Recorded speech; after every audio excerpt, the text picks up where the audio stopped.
Hello guys, welcome back our channel Telugu anime కుర్రోడు. And ఈ వీడియోలో మనం బ్లీచ్ ఎపిసోడ్ 6ని అండ్ ఎపిసోడ్ 7ని మీకు ఎవరో తెలుగులో క్లియర్గా అయితే ఎక్స్ప్లెయిన్ చేస్తాను. అండ్ మాంగాలో లేని కొన్ని సీన్స్ అనేవి యానిమేలో యాడ్ చేస్తారు, వాటిని కూడా కలిపి ఎక్స్ప్లెయిన్ చేస్తాను. సో మీకు వీడియో అనేది ఎక్కడ బోర్ కొట్టదు. అండ్ లాస్ట్ 1 minute అనేది సోల్ సొసైటీకి సంబంధించిన సీన్లు అనమాట. అవి మాంగాలో లేవు, యానిమేలో ఉన్నాయి. సో అందుకని వాటిని కూడా ఎక్స్ప్లెయిన్ చేశాను. ఇంకా లేట్ అండ్ లాగ్ లేకుండా వీడియో అనేది స్టార్ట్ చేద్దాం. ఇప్పటికే చాలా డిలే అయిపోయింది. ఈ ఎపిసోడ్ స్టార్టింగ్ లో మన రుకే అయితే బయట టెర్రస్ మీద కూర్చొని తన దగ్గర ఉండే టాబ్లెట్స్ అయిపోవడానికి వచ్చాయి. సో నేను త్వరగా వెళ్ళి స్టాక్ తెచ్చుకోవాలని చెప్పి అనుకుంటుంది. సో నెక్స్ట్ సీన్ అనేది మన కురోయారా షాప్ దగ్గరికి అయితే షిఫ్ట్ అవుతుంది అనమాట. సో అక్కడ ఇద్దరు పిల్లలు గొడవ పడుతూ ఉంటారు. ఒకరి పేరు జింటా అండ్ ఇంకొకరి పేరు ఉరువురా అనమాట. సో అప్పుడే వెంటనే అక్కడికైతే రుకే వచ్చి, ఏంట్రా జింటా, నువ్వు ఇప్పటికీ నీ సిస్టర్ని బుల్లీ చేస్తున్నావా? నువ్వు అప్పటికి ఇప్పటికీ ఏం మారలేదు, సర్లే మేనేజర్ ఎక్కడ ఉన్నాడు అనడంతో అప్పుడే అక్కడికి వచ్చిన మన టెస్సా గారు కూడా రుకేని చూసి, ఓ రుకే మేడం మీరు వచ్చారా, సరే నేను వెళ్ళి ఉరాహారాన్ని లేపుతానంటాడు. కానీ ఆ లోపలే మనోడు అక్కడికి వచ్చి, సారీ గైస్ నేను లేట్ అయ్యాను, గుడ్ మార్నింగ్ అందరికి, చెప్పమ్మాయి నీకేం కావాలి, అండ్ నిన్ననే మీ వరల్డ్ నుంచి కొత్త స్టాక్ అనేది వచ్చింది, సో నీకేం కావాలి అని అడగడంతో అప్పుడే రుకే చెప్తుంది అనమాట, నాకు 1 spare ఆఫ్ ఫ్యూయల్ కావాలనడంతో దానికి వాడు కూడా అవునా అయితే ఎంతలో కావాలనడంతో మన రుకే మాత్రం చీపెస్ట్ ఇవ్వు అంటుంది. దానికి వాడు కూడా అయితే డి ర్యాంక్ ఇస్తాలే, సరేలే మొత్తం 60 సోమా ఫిక్సర్స్ అయింది, బట్ నీకు ఒక విషయం చెప్తా చూడు, ఇవి ఎక్కువ వాడావనుకో అది నీకే ఇబ్బంది. సో ఇప్పుడు నువ్వు ఈ టెంపరీ బాడీలో ఉన్నంతసేపు నీకేం అనిపించదు, కానీ నీ ఒరిజినల్ బాడీకి వచ్చినప్పుడు అప్పుడు ఎక్కువ పెయిన్ ఉంటుంది అనడంతో ఆ మాటలు విన్న మన రుకే కూడా, అది నాకు కూడా తెలుసు, బట్ ఈసారి నేను ఫైట్లో ఓడిపోదలుచుకోలేదు, అందుకని నేను ఇట్లాంటివి వాడదాం అనుకుంటున్నాను, సరేలే రేట్ ఎంతో అదొకటి చెప్పు అనడంతో ఓకే మొత్తం 255 పార్ట్లకు గాను 4980 రూపాయలు మాత్రమే, సో చెక్ ఇస్తావా కార్డు ఇస్తావా అనడంతో దానికి మన రుకే మాత్రం లేదు ఈ ఫోన్తో పే చేస్తానని చెప్పి, మన రుకే ఇంతవరకు ఎన్ని హాలోస్ని చంపింటుందో వాటన్నిటిని కూడా చెక్ చేస్తారు. ఐ మీన్ ఇక్కడ బౌంటీస్ అనేది. సో వాటన్నిటిని చూస్తున్న మన ఉరాహరగడు, ఇది వేస్ట్ అది వేస్ట్, ఓకే అది వేస్టే, ఓ ఫైనల్లీ దొరికిందిలే, దీనికి 5000 బౌంటీ ఉంది, వీడి పేరు శ్రీకర్ అంటాడు, అదే లాస్ట్ ఎపిసోడ్లో మన ఇచ్చుగా ఒక హాలోని చంపింటాడు కదా, దాని యొక్క బౌంటీ 5000 అనమాట. అప్పుడే మన రుకే అయితే నేను ఆర్డర్ చేసినది వచ్చింది అనడంతో అప్పుడే వాడు కూడా వచ్చింది, ఉరురు వెళ్ళి ఆ బాటిల్ తీసుకొని రా అంటాడు. అండ్ లోపలికి వెళ్ళిన ఉరురు కూడా ఒక ఇన్హేలర్ లాంటి ఒక డబ్బా అనేది తెచ్చి రుకే ఇస్తుంది. సో అది చూసిన రుకే మాత్రం ఏంటి ఇంతే ఉంది అనడంతో దానికి వాడు మాత్రం లేదు ఇది సెకండ్ మోస్ట్ పాపులర్, ఇంతకు మించి ఇది ఎక్కువ రాదు అనడంతో ఇంకా మన రుకియా కూడా సరేలే అంటుంది.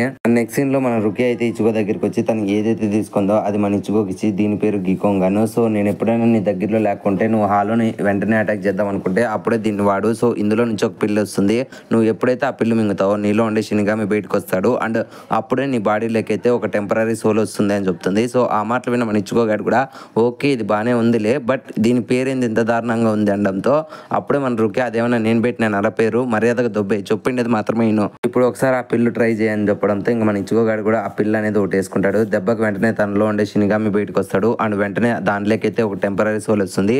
సో ఆ టెంపరీ సోల్ పేకి లేచి, హాయ్ నా పేరు ఇచ్చుగో, ఓకే ఇప్పుడు నేను బెడ్ మీదకి వెళ్ళి పనుకోవాల్సిన టైం వచ్చింది, నేను వెళ్ళిపోతాను అనడంతో అది చేసిన మన ఇచ్చుకోగాడు, అరే ఏంట్రా ఇంత దారుణంగా ఉన్నావు అనుకుంటాడు. అండ్ వెనక నుంచి మన రుకియా కూడా నవ్వుకుంటా ఎలా ఉంది అనడంతో మన ఇచ్చుగో మాత్రం అది నాలా అస్సలు లేదే, సో ఇలా చేస్తే మనం దొరికిపోతాం అంటున్నా సరే ఈ లోపల వెంటనే వీళ్ళకైతే ఒక ఆర్డర్ రావడంతో వెంటనే బలవంతంగా మన రుకే అయితే ఇచ్చుకొని తీసుకొని వెళ్ళిపోతుంది. అండ్ ఆ టెంపరీ సోల్ కూడా ఓకే సార్ నేను మీకోసం వెయిట్ చేస్తూ ఉంటాను అని చెప్పి ఒక కన్నింగ్ స్మైల్ అనేది ఇస్తాడు.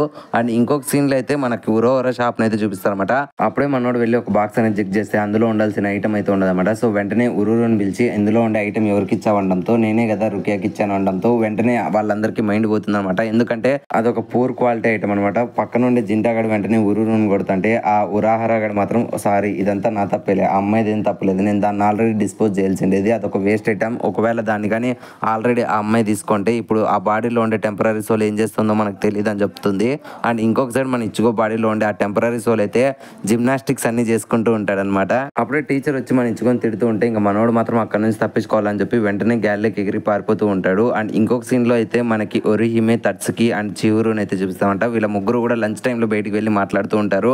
అప్పుడే మన చిహురు అయితే ఒరిహిమే యొక్క బాడీ స్ట్రక్చర్ని చూసి నువ్వు ఎంతో అందంగా ఉంటావు, ఒకవేళ నేనే కానీ అబ్బాయి అంటే నేను ఖచ్చితంగా కొరికి తినేసేవాడిని అని చెప్పి తనని పొగుడుతుంటాడు. సో పక్కనుండే తట్సుకి మాత్రం అసే చెత్తదానా నువ్వు ఏం మాట్లాడుతున్నావు అని చెప్పి వీళ్ళిద్దరు గొడవ పడుతుంటారు. బట్ అప్పుడే ఒరిహిమే అయితే మన ఇచ్చుకో యొక్క స్మెల్ అనేది గమనించి వెంటనే కిటికీ దగ్గరికి వెళ్తుంది. సో అది చూసిన టచ్కి అసే నీకేమైంది, ఇది 3వ ఫ్లోర్, ఇక్కడికి వాడేందుకు వస్తాడు అనే లోపలే వెంటనే మన ఇచ్చుకోగాడైతే ఆ కిటికీ దగ్గరికి వస్తాడు.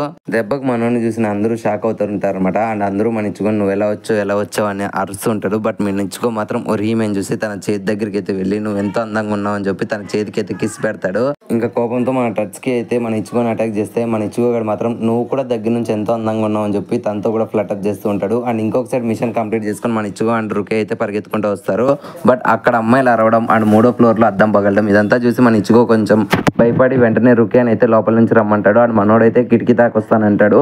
ఇంకా లోపల ఉండే డూప్లికేట్ ఇచ్చుకోగానితో అయితే మన టచ్కి గొడవ పడుతూ ఉంటుంది. అండ్ ఈ లోపలే రుకే రావడంతో ఇంకా డూప్లికేట్ ఇచ్చుకోగాడు వెంటనే తప్పించుకుందాం అనుకుంటాడు. కానీ వెంటనే కిటికీ నుంచి ఒరిజినల్ ఇచ్చుకో రావడంతో వెంటనే తన లోపల నుంచి దుంకేసి పెయిన్ నుంచి కిందకి దుంకుతాడు.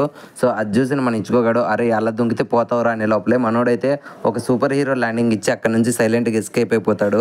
దీన్నంతటిని చూస్తుండే మన ఇచ్చుకోగాడు షాక్ అవుతాయి. పక్కన ఉండే రుకే మాత్రం కన్ఫర్మ్ నాకు డౌటే లేదు వీడు ఖచ్చితంగా ఆ మాడ్సోలే అయింటాడు అంటుంది. సో ఇంకొక సైడ్ మన టచ్కి అయితే కోపంగా ఉంటుంది. సో తనతో మాట్లాడాలంటేనే క్లాస్లో ఉండే వాళ్ళందరూ భయపడుతూ ఉంటారన్నమాట. అండ్ ఇంకొక సైడ్ షినిగామి బాడీలో ఉండే మన ఇచ్చుకో అయితే నేను ఖచ్చితంగా వాడిని లాస్ట్ అయిపోయాను, ఆ చెత్త నా కొడుకు ఎక్కడ పరిగెత్తాడు తెలియదు కానీ నేనైతే ఖచ్చితంగా నా బాడీని ఇప్పుడు ట్రేస్ చేయాలంటాడు. అండ్ వెంటనే తను చేసిండే థింగ్స్ అనేటివి మన ఇచ్చుకో అనేది గుర్తు తెచ్చుకొని షెట్ ఆ చెత్త నా కొడుకు నా కళ్ళ ముందరే ఒరిహిమేని అండ్ టచ్ స్క్రీన్ అయితే కిస్ చేశాడు అనడంతో ఆ మాటలు విన్న మన రుకే కూడా అందులో ఏముంది నథింగ్, నేను చదివే బుక్లో దానికంటే వైల్డ్ ఉన్నాయనడంతో ఇంకా మన ఇచ్చుకోగాడు ఫుల్ కోపం తెచ్చుకొని అది ఇది కలపకు నేను ఎంతో మంచి కూరని బట్ ఈ చెత్త నా కొడుకు నా బాడీ తీసుకొని ఫుల్ అడ్వాంటేజ్ తీసుకున్నాడు అని చెప్పి తన మీద అరుస్తూ ఉంటాడు. బట్ ఈ గ్యాప్లో మన ఇచ్చుకోక ఒక డౌట్ వస్తుంది అనమాట. ఇందాక నువ్వు మార్చోల్ అన్నావు కదా, అసలు మార్చోల్ అంటే ఏంటి చెప్పు అనడంతో అప్పుడే రుకే ఎక్స్ప్లెయిన్ చేస్తుంది అనమాట. కొన్ని సంవత్సరాల క్రితం సోల్ సొసైటీలో అయితే స్పేర్ హెడ్ అనే యొక్క ఎక్స్పెరిమెంట్ జరిగింది. సో ఆ ఎక్స్పెరిమెంట్ ఎలా వర్క్ అవుతుందంటే చనిపోయిన వాళ్ళ మనుషుల్లోకైతే ఈ మార్సోల్స్ అయితే పంపించడంతో ఆ మార్సోల్స్ కి అయితే ఒక స్పెషల్ పవర్ అనేది వస్తుంది. అండ్ దాన్నే మేము కైజో కొంబబోకో మోర్సల్ అని పిలుస్తాము. అండ్ ఆ స్పెషల్ పవర్ తెచ్చుకుంటే వాళ్ళైతే హాలోస్ డిఫీట్ చేయడంలో మాకు హెల్ప్ చేస్తారు అన్నట్లు మేమైతే ఈ ఎక్స్పెరిమెంట్ కండక్ట్ చేసాం. కానీ చనిపోయిన వాళ్ళ డెడ్ బాడీస్ తో ఇలా సోల్స్ ని పెట్టి ఫైట్ చేయించడం ఎందుకు సోల్ సొసైటీ వాళ్ళకి నచ్చక ఈ మార్సోల్స్ అన్నింటిని డిస్ట్రాయ్ చేయమని ఆర్డర్ ఇచ్చారు. మేము కూడా డిస్ట్రాయ్ చేసాం బట్ ఇప్పటికీ కొన్ని ఉన్నాయి అని నాకు ఇప్పుడే తెలిసింది అనడంతో ఆ మాటలు విని మన ఇచ్చుకోగాడు షాక్ అయ్యి ఏంటి మీకు ఏమైనా పిచ్చి పట్టిందా, మీరే క్రియేట్ చేసి మీరే డిస్ట్రాయ్ చేస్తారా అనడంతో ఆ మాటలు విన్న రుక్యా కూడా ఇదంతా మాకు తెలియదు, మాకు కేవలం ఇచ్చిండేది కొన్ని ఆర్డర్సే, అది మనుషుల యొక్క సోల్స్ అనేటివి కాపాడడం అండ్ సోల్ సొసైటీలో రూల్స్ అనేటివి ఇవే ఉంటాయి కాబట్టి మనం ఖచ్చితంగా వాటిని పాటించాలని చెప్తూ ఉంటుంది. ఇంకా అలా మన వాళ్ళు ఇద్దరైతే ఆ మార్సోల్స్ ని వెతుకుతూ ఉంటారు. కానీ మన ఇచ్చుకోకు మాత్రం ఆ మార్సోల్స్ మీద అయితే జాలి కలుగుతూ ఉంటుంది అనమాట. ఎందుకంటే తన ప్రమేయం లేకోకుండానే తనను క్రియేట్ చేశారు అండ్ తనను డిస్ట్రాయ్ చేద్దాం అనుకున్నారు. బట్ మనోడైతే లక్కీగా తప్పించుకున్నాడు. ఇప్పుడు తన బాడీని తీసుకున్నాడు కదా, వాడు ఏమనుకుంటున్నాడు అని చెప్పి మనోడు అనుకుంటాడు. కానీ ఇంకొక సైడ్ ఆ డూప్లికేట్ ఇచ్చుకోగాడైతే ఎంతో సంతోషంగా కేకలు వేసుకుంటూ ఉంటాడు. అలా మనోడు కొద్ది దూరం వెళ్ళిన తర్వాత అక్కడ ముగ్గురు పిల్లలు క్లాస్ బంక్ కొట్టి గేమ్లు ఆడుకుంటూ ఉంటారు. సో అక్కడే ఉన్న ఒక పిల్లోడు అయితే ఒక గేమ్ లో ఎన్పిసి క్యారెక్టర్ ని క్రియేట్ చేసి అండ్ వాళ్ళ కళ్ళ ముందర అయితే దాన్ని డిలీట్ చేస్తాడు. అది చూసిన మన ఇచ్చుకోగాడు నువ్వు ఎందుకని దాన్ని క్రియేట్ చేసి డిస్ట్రాయ్ చేసావండంతో దానివల్ల నాకు యూజ్ లేదు నేను అందుకని డిలీట్ చేశాను అంతే కదా అనడంతో ఆ మాటలు విన్న మన ఇచ్చుకోగానికి పిచ్చి కోపం వచ్చి అలా ఎలా చేస్తావరో చెత్త నా కొడక అని చెప్పి వాడిని తందాం అనుకుంటాడు. కానీ ఈ లోపల ఒరిజినల్ ఇచ్చుకో వచ్చి దాన్ని ఆపేసి నువ్వు ఇలా చేయకూడదు అని చెప్తాడు. అండ్ నెక్స్ట్ సీన్ అనేది మన ఉరాహార దగ్గరికి అయితే షిఫ్ట్ అవుతుంది. అండ్ ఆ అమ్మాయి ఉరురు అయితే ఉరాహారకు సారీ చెప్తుంది. కానీ దానికి ఆ ఉరాహార గాడు మాత్రం ఏం పర్లేదులే ఇట్లాంటివి మామూలులే నువ్వు దీన్ని ఏం పట్టించుకోవద్దని చెప్తాడు. అండ్ వీళ్ళందరూ కూడా ఆ డూప్లికేట్ ఇచ్చుకోగాని పట్టుకోవడానికి అయితే వీళ్ళ దగ్గర ఉండే కొన్ని థింగ్స్ అనేటివి తీసుకొని బయలుదేరుతారు. అండ్ ఇంకొక సైడ్ అయితే మన డూప్లికేట్ ఇచ్చుకోగానికి అండ్ ఒరిజినల్ ఇచ్చుకోగానికి అయితే ఫైట్ జరుగుతుంది. బట్ మన మోడ్ ఇచ్చుకోగాడు అయితే అక్కడ నుంచి పారిపోతాడు. అండ్ ఈ గ్యాప్ లోనే రుకి వచ్చి మనకు ఒక ఆర్డర్ వచ్చింది, దగ్గరలో ఇంకో 5 minutes లో హాల్లో అనేది అటాక్ చేయబోతుంది, మనం హెల్ప్ చేయాలి అనడంతో ఇంకా మన ఇచ్చుకోగానికి కోపం ఉన్నా సరే తనతో పాటు అయితే అక్కడికి వెళ్ళిపోతాడు. అండ్ నెక్స్ట్ సీన్ లో అయితే మన మోడ్ ఇచ్చుకోగాడైతే ఆ యొక్క హాల్లోనైతే సెండ్ చేసి వెంటనే నేను దానికి దగ్గరగా ఉన్నాను, బహుశా ఆ పిల్లల మీద అటాక్ చేయబోతుంది అని చెప్పి వెంటనే పరిగెత్తుకుంటూ వస్తాడు. అండ్ ఇంకొక సైడ్ వెళ్ళిన మన రుకియా సెల్ ఫోన్ కి అయితే సిగ్నల్స్ రావు అనమాట. సో అది చూసి మన ఇచ్చుకోగాడు కోప్పడతాడు. అండ్ ఈ గ్యాప్ లోనే ఆ పిల్లల మీద అయితే ఆ హాలో అటాక్ చేస్తుంది. కానీ బట్ వెంటనే మోడ్ ఇచ్చుకోగాడు అక్కడికి వచ్చి వెంటనే ఆ పిల్లలు కాపాడి ఆ హాలోతో అయితే ఫైట్ చేస్తూ ఉంటాడు. బట్ ఆ పిల్లలకి ఆ హాలో కనపడదు కదా, సో ఇచ్చుకోగాడు తనలో తనే ఫైట్ చేసుకుంటున్నాడు. వీడు ఒక పిచ్చనా కొడుకు అన్నట్లు అక్కడ నుంచి పారిపోతారు. ఇంకా ఆ హాలోతో ఫైట్ చేస్తున్న మన మోడ్ ఇచ్చుకోగానికి అయితే ఎన్నో గాయాలు తగులుతాయి. సో ఇంకా ఆ హాలో మన ఇచ్చుకోగాని వేసేస్తుంది అనే లోపలే అక్కడికైతే ఒరిజినల్ ఇచ్చుకోగాడు వచ్చి వెంటనే దాని యొక్క కాళ్ళు అనేది కట్ చేస్తాడు. అది చూసిన మోడ్ ఇచ్చుకోగాడు నువ్వు ఎందుకు నన్ను కాపాడేవంటంతో ఇంకా మనోనికి పిచ్చి కోపం వచ్చి అరే చెత్తనా కొడక నువ్వు ఉండే బాడీ నాదిరా, ఒకవేళ దానికి ఇంజరీస్ జరిగితే అది నాకే కదరా ప్రాణం లాస్ అన్నట్లు తిడతాడు వాడిని. అప్పుడే మనం మోడ్ ఇచ్చుకోగాడు కూడా వాడిని తిడతాడనమాట, నువ్వు ఎందుకని లేట్గా వచ్చావు నేను అందుకని దీంతో ఫైట్ చేస్తున్నాను అనడంతో అప్పుడే మన ఇచ్చుకోగాడు తిడతాడనమాట, నువ్వు మోడ్ సోల్వే కదా, నిన్ను ఇట్లాంటి హాలోస్తో ఫైట్ చేయడం కోసమే కదా క్రియేట్ చేసిండేది, బట్ నువ్వు ఇట్లాంటి వీక్ దాన్ని కూడా కొట్టలే ఉంటే నువ్వు ఎంత వేస్ట్ నా కొడుకే లేడంటంతో ఇంకా వీళ్ళిద్దరూ అలా గొడవ పడుతుండే దాన్ని చూసింది ఆ హాలో ఇద్దరి మీద ఒకటేసారి అటాక్ చేద్దాం అనుకుంటుంది. బట్ ఈ నైల్ అట్ ఏ టైం మనం మోడ్ ఇచ్చుకోగాడు దాన్ని కాలుతో అంతే వెంటనే మన ఒరిజినల్ ఇచ్చుకోగాడు అయితే దాన్ని తలకాయ నరికేస్తాడు. దెబ్బకైతే అది వెంటనే డిస్ట్రాయ్ అయిపోతుంది. అప్పుడే మన ఇచ్చుకోగాడు ఆ మోడ్సోల్ని అడుగుతామట, నువ్వు ఎందుకని ఆ పిల్లలకు హెల్ప్ చేసావు అనడంతో అప్పుడే ఆ మోడ్సోల్ చెప్తున్నామట, అసలు నువ్వేమనుకుంటున్నావు, నేను ఒక ప్రాణాన్ని వదిలేస్తాను అనుకుంటున్నావా, ఇన్ఫాక్ట్ నువ్వు నమ్ముతావో నమ్మవో నాకు తెలియకుండానే నేను పుట్టాను అండ్ నేను పుట్టిన మరుసటి రోజే మమ్మల్ని డిస్ట్రాయ్ చేయమని చెప్పి సోల్ సొసైటీ వాళ్ళు ఆర్డర్స్ వేశారు. నా పక్కన ఉండే వందలాది పిల్సులు అయితే ప్రతి ఒక్క పిల్లు కూడా మాయమవుతూ ఉంటుంది. సో ఆ రోజు నేను భయపడేవాడిని, ఏ రోజు నేను చచ్చిపోతానని చెప్పి భయపడుకుంటూ ఉండేవాడిని. బట్ సడన్గా అక్కడ ఉంటే నానో పిల్స్లో తప్పించుకొని ఇక్కడికి వచ్చేసాను అండ్ ఇక్కడికి వచ్చి నేను కూడా ప్రతిరోజు అనుకుంటాంట నా చావు దగ్గరికి వచ్చేసింది, కానీ నా ఫేట్ని నేనే కదా రాసుకోవాలి, అసలు వేరే వాళ్ళు ఎందుకు రాస్తున్నారని చెప్పి నాకు ఒక డౌట్ అనేది ఉంది. సో నేను అందుకని ఆ రోజు నుంచి డిసైడ్ అయ్యాను, నా వల్ల ఎవరిని చనిపోనివ్వను అండ్ నేనైతే ఎవరిని చంపను అని చెప్తాడు. ఆ మాటలు విని మన ఇచ్చుకోగాడు కూడా కొంచెం సాడ్ ఫీల్ అవుతాడు, కానీ వెంటనే అక్కడికి ఉరాహార వచ్చి వెంటనే ఆ మోడ్సోల్ యొక్క తల మీద అయితే తన స్టిక్తో అటాక్ చేయడంతో వెంటనే ఆ పిల్ల అనేది బయటకు వస్తుంది. సో అది చూసి మన ఇచ్చుకోగాడు షాక్ అవుతాడు అండ్ వెంటనే ఉరాహార చెప్తామంట, మిషన్ అనేది కంప్లీట్ అయిపోయింది, మనం ఇక్కడ నుంచి వెళ్ళిపోదాం అనడంతో అప్పుడే ఇచ్చుకోగాడు అసలు నువ్వేం చేసావు అనడంతో ఏం లేదు, నేను ఆ పిల్లని అనేది బయటికి తీసా కదా, ఇప్పుడు నీ బాడీ రెడీగా ఉంది, నువ్వు వెళ్ళి హ్యాపీగా ఎంజాయ్ చేసుకుంటాడు. బట్ మన ఇచ్చుకోక మాత్రం దానికి రిజెక్ట్ చేసి ఏం పర్లేదు వాడిని నేనే జాగ్రత్తగా చూసుకుంటాలే, దయచేసి వాడిని డిస్ట్రాయ్ చేయొద్దండి అని అడుగుతాడు. బట్ వాడు మాత్రం అసలు ఒప్పుకోడు అండ్ ఈ గ్యాప్లో రుకి వచ్చి ఆ పిల్లి తీసుకొని నేను దీంతో సాటిస్ఫైడ్గానే ఉండాలి, ఇక్కడ నుంచి వెళ్ళిపో అనడంతో దానికి ఉరాహార కూడా దీనివల్ల నాకైతే రిస్క్ ఉండదు నీకే రిస్క్ అనడంతో దానికి రుకియా కూడా ఈ మధ్య కాలంలో నాకు రిస్కులు అనేవి అలవాటు అయిపోయినాయిలే, నువ్వు వెళ్ళిపో అనడంతో ఇంకా వాడైతే అక్కడ నుంచి వెళ్ళిపోతాడు. అండ్ ఆ రోజు ఈవినింగ్ అయితే మన రుకియా అండ్ ఇచ్చుగో అయితే మాట్లాడతారనమాట.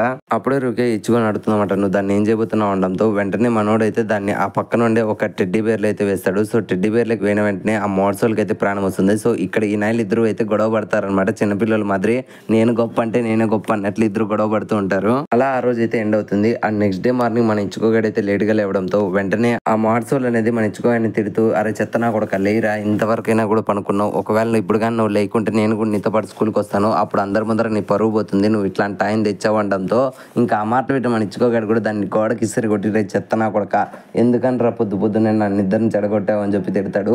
అండ్ ఈ గ్యాప్లోనే రుకియా కూడా అరే ఏంద్రా మీ పొరకల పంచాయతీలో నన్ను కనీసం డ్రెస్ కూడా చేంజ్ చేయించుకోరా అని చెప్పి తిడుతూ ఉంటుంది. బట్ తన కాలు కింద అయితే ఆ టెడ్డీ బేర్ లోపల ఉండే మోడ్సోల్ అయితే తన యొక్క కింద డ్రెస్ని చూసేసి ఓ ఫర్ ది ఫస్ట్ టైం ఈ టాయ్గా ఉన్నందుకు నేను ఎంతో సంతోషపడుతున్నానని చెప్పి వాడు నవ్వుకుంటాడు. ఇంకా రుకియాకి పిచ్చి కోపం వచ్చి వాడిని అయితే కుక్కందాన్ని అట్లా తంతూ ఉంటుంది. బట్ ఈ గ్యాప్లోనే మన ఇచ్చుకో సిస్టర్ రావడంతో అయితే వీళ్ళిద్దరు కబోర్డ్లోకి వెళ్ళి దాక్కుంటాడు అండ్ మన ఇచ్చుకోగాడు కూడా కొంచెం వియర్డ్గా అయితే బిహేవ్ చేస్తాడు. అండ్ అప్పుడే తన సిస్టర్ చెప్తుంది అనమాట, నీకోసం ఆసన అండ్ కోచమో వచ్చారు, వాళ్ళతో పాటు వెళ్తావా లేదా అనడంతో మనోడు నేను లేట్గా వెళ్తాలే వాళ్ళని పంపించే అని చెప్తాడు. తను వెళ్ళిపోయి నుంచి రుకియాని అడుగుతామట, నువ్వు నా క్లాస్ అందరి యొక్క మెమరీస్ని కూడా ఎరేజ్ చేసావా అనడంతో దానికి రుకియా కూడా అవును నీకేమైనా ఇబ్బంది అనడంతో దానికి మన ఇచ్చుకో కూడా చాలా మంచి పని చేసావంటాడు. అప్పుడే మనోడు రెడీ చేసి తన వాచ్లో డేట్ అనేది చూసుకుంటామట, 16th జూన్ అనేది ఉంటుంది. సో అది చూసి మనోడు కొంచెం సాడ్గా ఫీల్ అవుతాడు అండ్ పక్కన ఉండే రుకియా కూడా నేను స్కూల్కి వెళ్తున్నాను నువ్వు వస్తావా రావా అని అడుగుతుంది. బట్ మనోడు మాత్రం రెస్పాన్స్ ఇవ్వడు అనమాట. సో తనైతే అక్కడ నుంచి వెళ్ళిపోతుంది అండ్ నెక్స్ట్ సీన్ అనేది మనకి ఇచ్చుకో యొక్క స్కూల్లోకి అయితే షిఫ్ట్ అవుతుంది అనమాట. అండ్ అక్కడ ఉండే ఫ్రెండ్స్ అందరూ కూడా వాళ్ళ ఫ్యూచర్ లో ఏం అవ్వాలని చెప్పి ఒక ప్రాజెక్ట్ అనేది ఇవ్వడంతో దానికైతే టచ్ కి అయితే నేను బాక్సింగ్ ఛాంపియన్ అవ్వాలి అని చెప్తుంది. సో అది విని వాళ్ళందరూ కూడా షాక్ అవుతారు అండ్ అప్పుడే మన ఇచ్చుకో ఎంటర్ అవడంతో అందరూ మన ఇచ్చుకొని మాట్లాడిస్తాడు అండ్ మన ఇచ్చుకోగాడు కూడా ఈసారి అందరినీ మాట్లాడించడంతో అప్పుడే వాళ్ళంతా షాక్ అయ్యి ఏంట్రా ఇచ్చుకోగాడు ఈరోజు డిఫరెంట్ గా బిహేవ్ చేస్తున్నాడు, ఈరోజు డేట్ ఎంత అని అడగడంతో అప్పుడే 16th జూన్ అని చెప్తుంది. సో ఆ మాటలు విన్న మన ఒరిమే అండ్ టచ్ కి డిసైడ్ అవుతారన్నమాట, వాడేం వియర్డ్ గా బిహేవ్ చేయలేదు కానీ వాడు రేపు అండ్ ఈ రోజు అయితే ఇలాగే మాట్లాడుతూ ఉంటాడు. సో తను ఎంతో స్ట్రెస్ లో ఉన్నాడని చెప్పి డిసైడ్ అవుతుంది అండ్ అప్పుడే టచ్ కి కూడా చెప్తానమాట రేపు వాడు ఖచ్చితంగా స్కూల్కి రావడం చెప్తుంది. అలా ఆ రోజు ఈవినింగ్ అయితే అవుతుంది అనమాట. మన ఇచ్చుకో వాళ్ళ డాడీ అయితే ఇక్కడ సమావేశానికి అందరూ వచ్చినందుకు థ్యాంక్ యూ, నేనే మీ అందరూ ఒక హెడ్ గా చెప్తున్నాను, రేపైతే క్లినిక్ మూసేస్తున్నాం అనడంతో దానికి కారిన్ తిడుతుంది, అది మీటింగ్ కాదయ్యా ఇది ఒక అనౌన్స్మెంట్ అనడంతో అప్పుడే వాళ్ళ డాడీ చీఫ్ స్టాఫ్ అయిన కారిన్ నువ్వు సైలెంట్ గా ఉంటే మంచిది అనడంతో ఇంకా వాళ్ళ డాడీ కూడా తనని చీఫ్ అన్నట్లు తిని సిగ్గుపడుతుంటుంది అండ్ వెంటనే యూజిన్ అయితే నువ్వు ఒక లంచ్ స్టాఫ్ గా ఉండు అండ్ కారిన్ నువ్వు లగేజ్లు మొయ్యి అనడంతో వెయిట్ ఇప్పటి వరకు నన్ను చీఫ్ స్టాఫ్ అన్నావు కదా నన్ను అనడంతో అప్పుడే వాళ్ళ డాడీ చెప్తాంట అందుకని మా లగేజ్లన్నీ నువ్వేమో అని చెప్తాడు. అలా ఆ రోజు నైట్ అవడంతో మన రుకి అయితే ఇచ్చుకోతో చెప్తామంట మీ ఫ్యామిలీ మీటింగ్ అనేది చాలా బాగుంది, రేపు మీరు పిక్నిక్ వెళ్తావరా అని చెప్పడంతో ఆ మాటలు విన్న వెనకలుండే ఆ మోడ్సోల్ గడు నేను కూడా వస్తానని చెప్తాడు. బట్ రుకి అయితే వాడిని కొట్టి లోపల ఉండరా అని చెప్తుంది. బట్ ఆ గ్యాప్ లోనే మన ఇచ్చుకో అయితే రుకి నీకేమైనా ఇబ్బంది లేకుంటే రేపు నా షినిగామి వర్క్ నేను హాలిడే తీసుకుందాం అనుకుంటున్నాను అనడంతో ఒక్క సెకండ్ రుకియాకి మైండ్ పోతుంది అనమాట, ఎందుకని నువ్వు పొద్దున్న నుంచి స్ట్రేంజ్ గా బిహేవ్ చేస్తున్నావు అనడంతో అప్పుడే ఇచ్చుకో ఎక్స్ప్లెయిన్ చేస్తామంట రేపు మా తల్లి చనిపోయిన రోజు అనడంతో దానికి తను కొంచెం సాడ్ గా ఫీల్ అవుతుంది అండ్ ఈ గ్యాప్ లోనే తను చెప్తామంట లేదు మా అమ్మ చనిపోయిన రోజు కాదు మా అమ్మ చంపిన రోజు అని చెప్తాడు. అండ్ నెక్స్ట్ సీన్లో మనకు ఒరిహిమేన్ అయితే చూపిస్తామట. తను ఇచుకో గురించి ఆలోచిస్తూ ఉంటుంది. ఒకవేళ నేనే కానీ రీన్ అయితే ఇచుకో యొక్క హార్ట్కి టచ్ అయ్యి తనతో పాటు కలిసి ఉండేదాన్ని అని చెప్పి తినైతే ఫీల్ అవుతూ ఉంటుంది. అండ్ నెక్స్ట్ సీన్లో మనకి ఇచుకో యొక్క ఫ్లాష్ బ్యాక్ అనేది చూపిస్తామట. తన చిన్న వయసులో తన మదర్తో పాటు రోడ్డు క్రాస్ చేస్తున్నప్పుడు అప్పుడే ఒక అమ్మాయి చనిపోవడానికి రెడీగా ఉండడానికి చూసి తను ఎలాగైనా సేవ్ చేయాలని చెప్పి మన ఇచుకో గడి పరిగెత్తుకుంటూ అక్కడికి వెళ్తాడు. కానీ అదే టైంలో వాళ్ళ మదర్ వెళ్ళకి ఇచుకో నాతో పాటు ఉండని చెప్పి గట్టిగా అరుస్తుంది. సో కట్టుపన్న వాళ్ళ మదర్ అయితే చనిపోయి ఉంటుంది తనని కాపాడి. సో అది గుర్తు తెచ్చుకొని మన ఇచుకో లేదు ఇదంతా నా వల్లే జరిగింది, నా వల్లే మా అమ్మ చనిపోయింది, ఇన్ఫాక్ట్ నేనే మా అమ్మని చంపేస్తానని చెప్పి ఫీల్ అవుతూ ఉంటాడు. అండ్ నెక్స్ట్ సీన్లో మనకైతే సోల్ సొసైటీని చూపిస్తారు. అక్కడ ఒక షినిగామి అయితే అక్కడ ఉండే పిల్లలతో ఆడుకుంటూ ఉంటారు. బట్ ఈ గ్యాప్లోనే అక్కడికి ఇంకో షినిగామి రావడంతో వెంటనే ఆ షినిగామి వెళ్ళి వాడిని కలవడంతో అప్పుడే వాడు చెప్తా ఉంటారు లేదు నువ్వు ఇప్పుడు ఒక అమ్మాయిని చంపాలి అనడంతో అప్పుడే వాడు చెప్తా ఉంటారు ఎవరు ఆ అమ్మాయి అనడంతో తన పేరు రుకియా కుచ్కి, తను 13th డివిజన్ అనడంతో ఆ మాటలు విని వీడు కూడా షాక్ అయ్యి ఎందుకు ఆ యంగర్లను చంపాలనుకుంటున్నావు అనడంతో దానికి ఆ మాస్క్లో ఉండేవాడు చెప్తా ఉంటాడు తను నార్మల్ వరల్డ్లో ఉండి చాలా కాలం అయింది ఇప్పటి వరకు తిరిగి రాలేదు, కొంచెం స్ట్రేంజ్గా ఉంది అనడంతో ఆ మాటలు వినివాడు అయితే ఇంత మాత్రం దానికి చంపేస్తారా అనడంతో అప్పుడే వాడు చెప్తా ఉంటా అది కాదు దీనికి వెనకలేదు పెద్ద రీజనే ఉంది, బట్ నీకు చెప్పిన పని నువ్వు చేయి ఒకటే వేటుకు దాన్ని చంపే అని చెప్తాడు. దానికి వీడు కూడా ఓకే రుకియా కుచ్కి నేను నీకోసం వస్తున్నానని చెప్తాడు. అండ్ ఈ సీన్తోనే ఎపిసోడ్ అనేది అయిపోయింది ఫ్రెండ్స్. అండ్ నేను ఎపిసోడ్ 6ని అండ్ ఎపిసోడ్ 7ని కలిపి ఎక్స్ప్లెయిన్ చేశాను. రన్ టైం చూసి చాలా తక్కువ ఉందని అసలు అనుకోకండి, మెయిన్ స్టోరీని మాత్రమే ఎక్స్ప్లెయిన్ చేశాను. ఎందుకంటే 20 ఎపిసోడ్స్ ఫాస్ట్గా కవర్ చేయాలంటే ఇట్లా మెయిన్ స్టోరీ మాత్రమే చెప్పుకుంటూ వెళ్ళిపోవాలా. ఐ హోప్ ఈ వీడియో మీకు నచ్చిందని అనుకుంటున్నాను. సో ఈ వీడియో మీకు ఎలా అనిపించింది, నచ్చితే ఒక లైక్ అనేది వేసుకోండి అండ్ నచ్చకుండా డిస్లైక్ అనేది వేసుకోండి. అండ్ ఈ వీడియో మీకు ఎలా అనిపించిందో తప్పకుండా కామెంట్ సెక్షన్లో మాతో షేర్ చేసుకోండి. అండ్ కామెంట్ సెక్షన్లో మీరు షేర్ చేసుకోండి, ప్రతి ఒక్క కామెంట్ మాకు ఒక ఫీడ్బ్యాక్ అనేది ఇస్తుందన్నమాట. సో డెఫినెట్లీ కామెంట్ చేయడం మర్చిపోకండి. అండ్ ఇప్పటి వరకు మీరు మన ఛానల్ని కంటెంట్ని చూసి మరీ సబ్స్క్రైబ్ చేసుకోకుంటే ఇంకెందుకు వెయిట్ చేస్తున్నారు, ఇప్పుడే మన ఛానల్ సబ్స్క్రైబ్ చేసుకోండి అండ్ గంట సింబల్ని యాక్టివేట్ చేసుకోండి. మళ్ళీ నెక్స్ట్ ఇంకొక యానిమే ఎక్స్ప్లెనేషన్తో మీ ముందుకు వచ్చేస్తాము. Love you me Telugu anime కుర్రోడు.